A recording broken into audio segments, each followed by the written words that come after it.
for you personally does it mean to get one, and how much is that part of your motivation?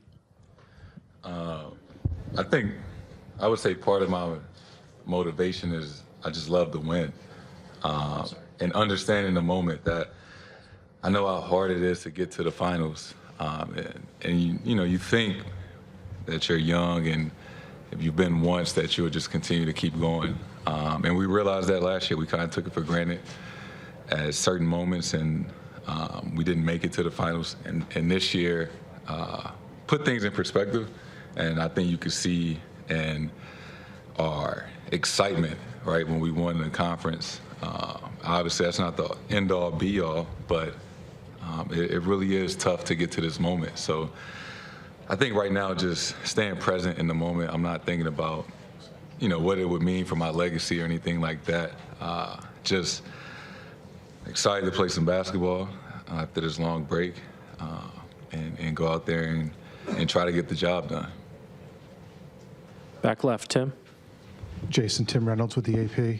Even though you'd already won an Olympic gold medal and you've won a bunch of, hundreds of games here, obviously, when you look back at 22, do you almost feel like you had to go through it to understand what's different about this stage and what it takes to win the ultimate thing in this league? I guess I hate that I had to go through it. I wish we would have won. But I'm a firm believer in everything happens for a reason. There's a lesson to be learned in every situation, and I do feel a lot different this time, this go around, 2 years later. I'm excited for the opportunity for us to get the job done. Mark, back right. Mark Spears, ESPN's Landscape.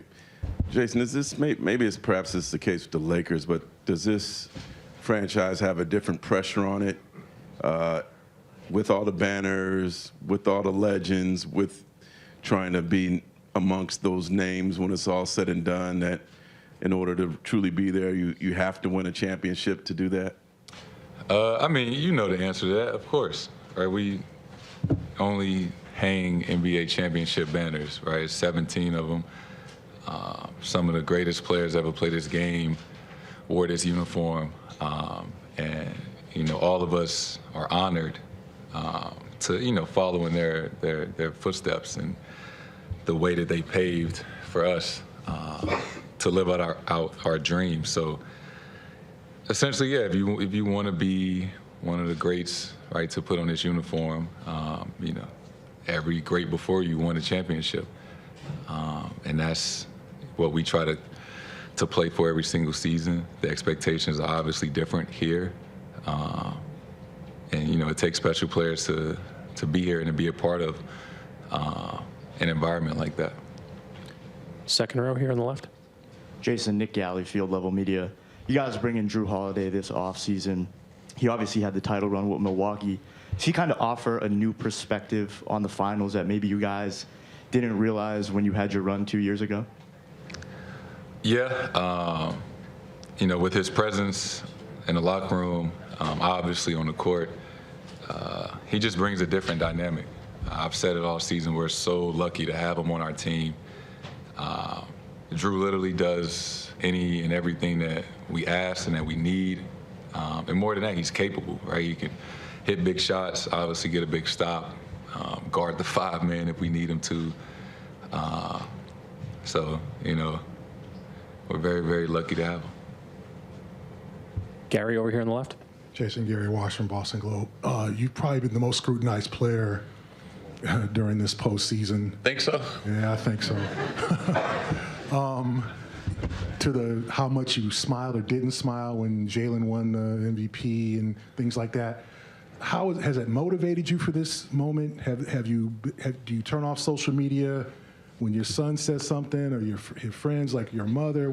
How have you dealt with the scrutiny, and how has this kind of built you for this moment that you're about to face now?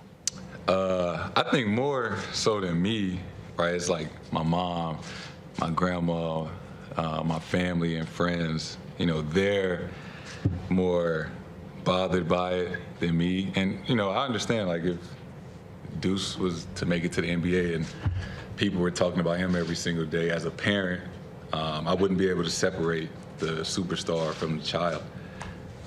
So, my mom took it a little tougher than maybe I did. But for me, I don't take it personal, right? Just a long break without NBA basketball.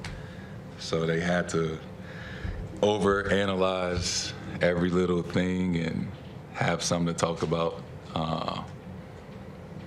Did it get old? Yeah, but it's the finals. They wouldn't talk about me if I wasn't good. So, try to take some positives out of it and change the channel. Tanya, back right. Tanya Ganguly, New York Times. You were talking a bit ago about sort of the legacy of this franchise and the weight that puts on you, not you personally, but the weight that puts on any Celtics team. I'm curious, though, for you personally, is it helpful for you to think about the big expectations of the franchise? Is that motivating, or do you prefer, as you're going through the playoffs, to keep that out of your mind and think a little more narrowly about what's in front of you?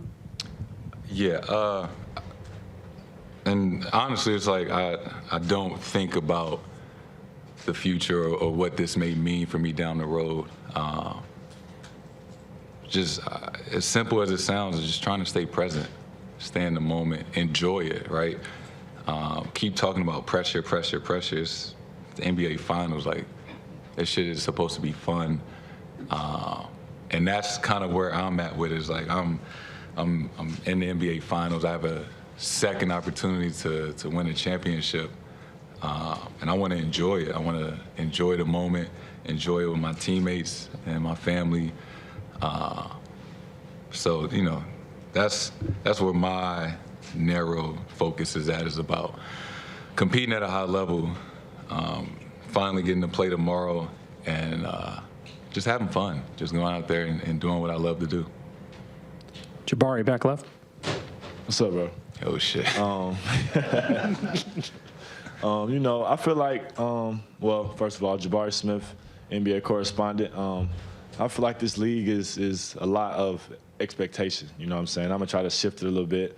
What would you say to somebody going into their third year who hasn't really lived up to the expectation that has been set on him? What would you say to somebody going into that? I would say that somebody that, has been through that, right? How old are you? 21. 21. I've been in that situation. Everybody else in the world that's your age, that's 21, is still probably in school trying to figure out what they want to do in life. And we come into the league at such a young age, and they want us to be perfect right away. And this is part of growing up. You're still growing up. I'm still growing up. And it's a process, right? Nothing was accomplished overnight. And I think you'll find the value in tough times, the ups and downs, just what life brings you.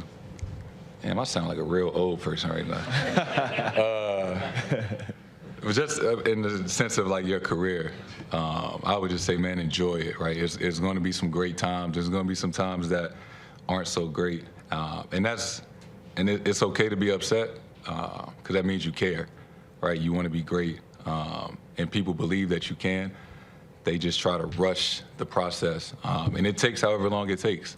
But, as long as you work hard, you believe, and you got the right support system, obviously you do down in Houston. I know all those guys, coaches, and everything will take care of itself how it's supposed to. For sure. Appreciate you. Good luck to you, too. Thank you. Last one in the back in the middle. Hey, Jason. Drafteados from Spain. A lot of NBA legends lost his first finals and then came back and they won. What's the biggest lesson that you learned from the first NBA finals that you played?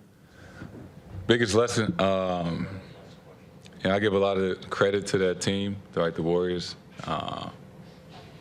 I think, we understood what it took to get there, and, they understood what it took to get over the hump.